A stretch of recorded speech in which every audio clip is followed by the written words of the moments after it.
Good morning মিমিলা। তোমরা সবাই এই গরমে কেমন আছো? আমাকে দেখেছো? আমার মাম্মাম সকাল সকাল এই গরমে নাই নাই করিয়ে দিচ্ছে। জানো তো মিমিলা, আমি অনেক করে বলতাম তোমাদের সাথে কথা বলবো, কিন্তু আমার মাম্মাম বলে আমি তো খুব ছোট, তাই আমি নাকি ভালো করে কথা বলতে পারি না। তোমরাই বলো তো মিমিরা, আমি কি ভালো করে কথা বলতে পারি না? তারপর দেখেছো আমার মাম্মাম কি সুন্দর করে আমাদেরকে পুজো করে নিচ্ছে।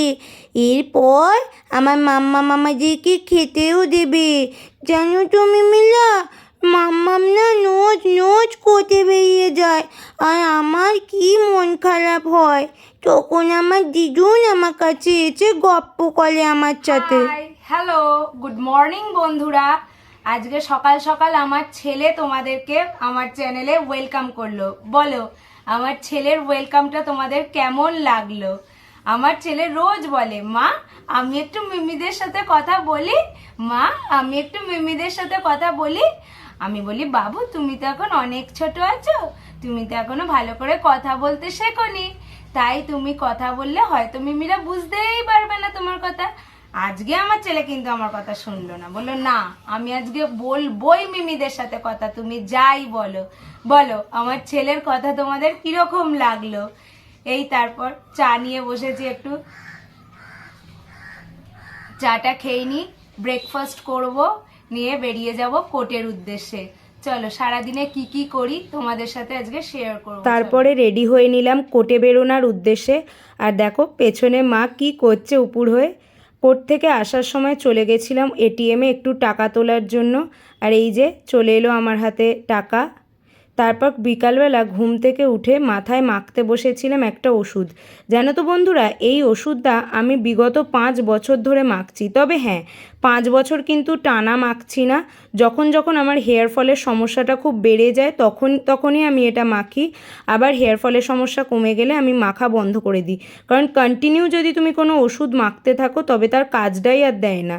তারপর মেখে টেকে বেরিয়ে গেছিলাম একটুখানি দোকানের উদ্দেশ্যে।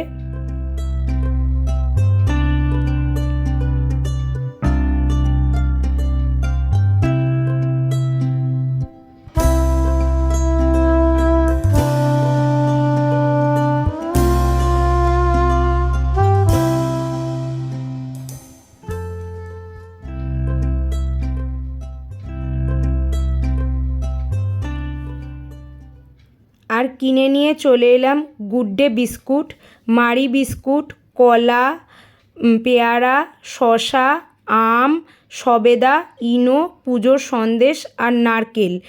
যদিও হ্যাঁ দুধটাও আমার কেনার দরকার ছিল, তবে হ্যাঁ দুধটা কিন্তু আমি পাইনি।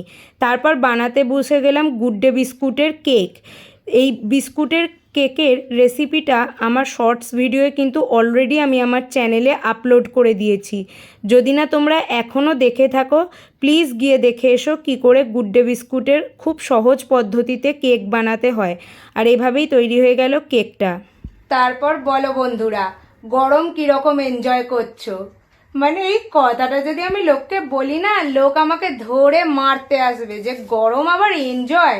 মানে মানুষের পাগলের মতো অবস্থা হয়ে যাচ্ছে, মরে যাবে এইরকম অবস্থায় মানুষ পৌঁছে গেছে। মানে সারাদিন দাঁড়ানো বসা যাচ্ছে না, এত গরম এত গরম। এই যে আমি তোমাদের সাথে কথা বলছি, মানে জানলা বন্ধ করা, দরজা বন্ধ করা, ফ্যান অফ করা, মানে কি বলবো, নিঃশ্বাস নেওয়ার মতো আমার ক্ষমতা নেই এইরকম মনে হচ্ছে। আর ঘাম দেখছো, গলা দিয়ে শুধু ঘাম, দেখো পুরো ঝরে ঝরে ঘাম পড়ছে, মানে 2 সেকেন্ড থাকা যাচ্ছে না। আর আজকে তো দেখলে কেক বানিয়েছি।